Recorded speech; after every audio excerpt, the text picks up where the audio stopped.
Na década de 1920, surgiu no sul dos Estados Unidos um ritmo totalmente novo, que iria influenciar gerações. Eu estou falando do blues. Robert Johnson foi um grande nome desse estilo musical. Ele está na lista dos 100 melhores guitarristas de todos os tempos pela revista Rolling Stones. E é considerado o rei do blues. Mas uma curiosidade sobre a vida dele é que todo esse talento e reconhecimento teriam vindo de um pacto com o diabo. Eu sou Uriel Martínez e te convido agora a conhecer a história de Robert Johnson, o guitarrista do inferno. E se for verdade? Robert Johnson nasceu em Hazelhurst, no Mississippi. Não se sabe ao certo a sua real data de nascimento, mas acredita-se que seja entre 1909 e 1912, mas a data mais aceita é 1911. Ele era filho de um casamento ilegítimo entre sua mãe, Julia Dodds, e o seu pai, Noah Johnson. Aos 4 anos de idade, após ser abandonado por seu pai, Robert e sua mãe foram morar em Memphis com Charlie Dodds, homem com quem sua mãe se casou oficialmente. Esse matrimônio durou até 1918.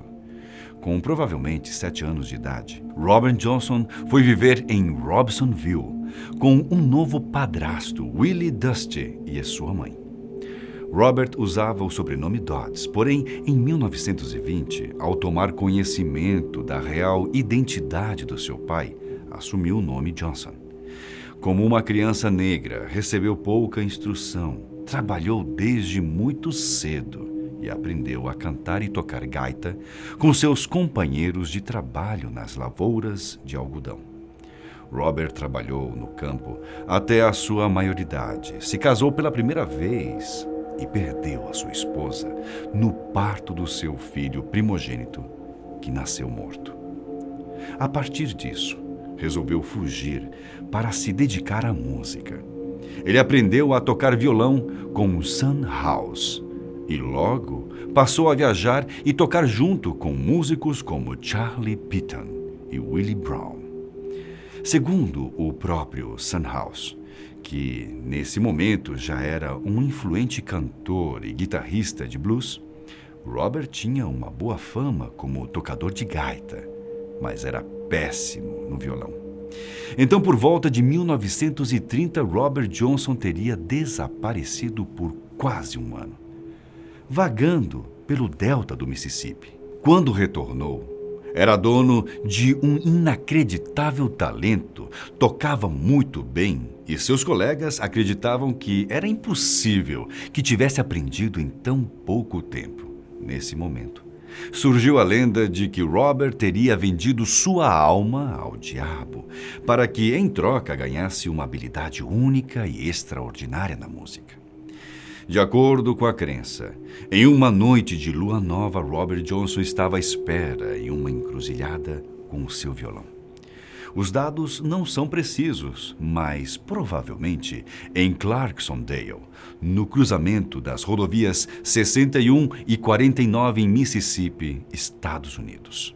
Então, à meia-noite, o diabo, na figura de um homem, teria pegado o seu violão, afinado, tocado algumas notas e devolvido a ele. Naquele momento, Robert Johnson teria recebido um talento musical inimaginável que cativava todas as pessoas que ouviam por sua grande genialidade. Um hábito que fazia a lenda se manter é que Robert tocava sempre de costas para o seu público em seus shows, fazendo a plateia acreditar que ele estava escondendo algo, como, por exemplo, um olhar maligno que o ajudava em suas apresentações. Em 1935, Robert viajava entre Tennessee e Arkansas e, em novembro de 1936, fez sua primeira gravação, que circulou pelo sul dos Estados Unidos e teve imagina-se que pouco alcance no norte do país.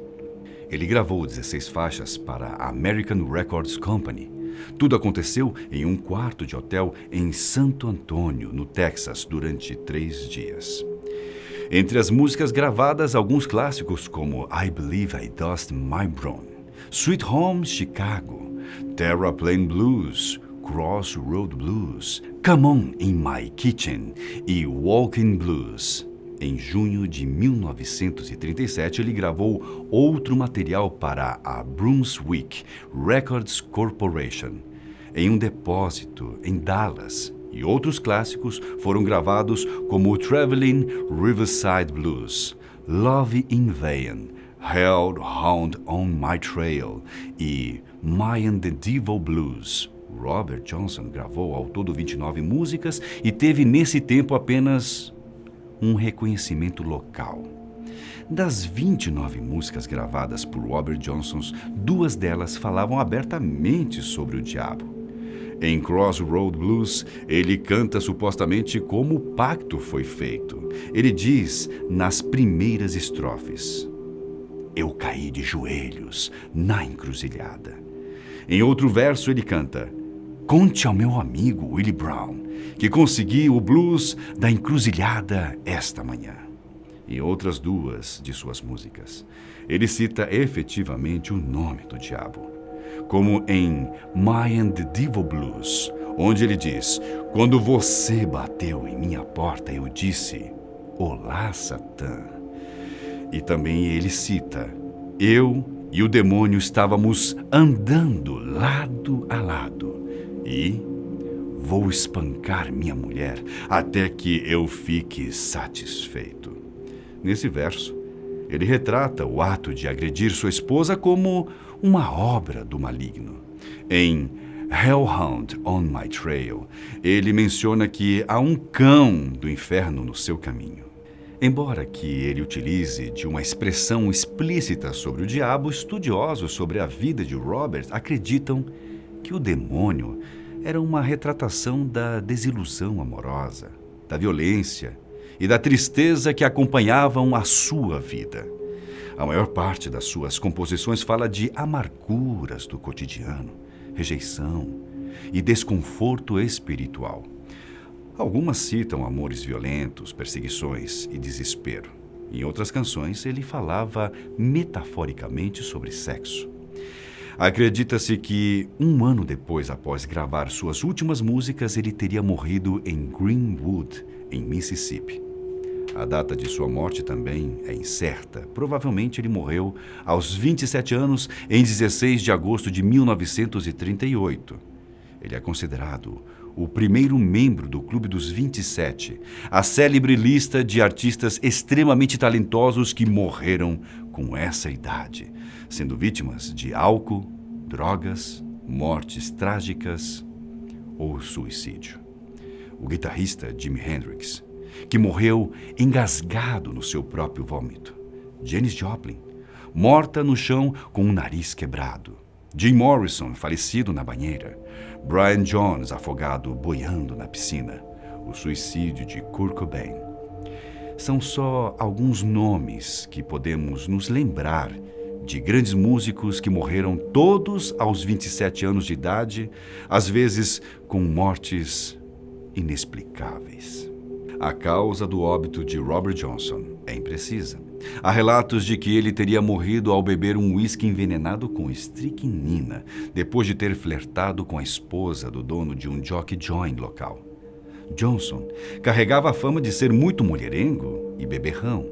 Ele teria morrido 3 dias depois, com intensa agonia, de 4 e uivando de dores, sem nenhum tipo de socorro. Outras teorias dizem que ele teria morrido por sífilis ou vítima de arma de fogo. Em sua certidão de óbito está escrito apenas sem médico, como causa da morte. Segundo as versões místicas, cães do inferno teriam aparecido para buscar sua alma, como pagamento do acordo feito em uma encruzilhada. Antes de morrer, ele teria tido várias crises e alucinações. 3 túmulos possuem a inscrição do seu nome. A Igreja Batista Missionária Mount Zion, perto da cidade de Morgan. a Igreja Batista Missionária Little Zion, nos arredores de Greenwood, e a Capela Payne, perto de Quito. Porém, a localização do seu túmulo real continua totalmente desconhecida. Considera-se que, devido à pobreza, Johnson tenha sido enterrado numa cova de indigente ou em uma cova de oleiro. Após a sua morte, seu nome ficou esquecido até 1961, quando a gravadora Columbia lançou King of Delta's Blues Singers, um disco com 16 músicas de sua autoria.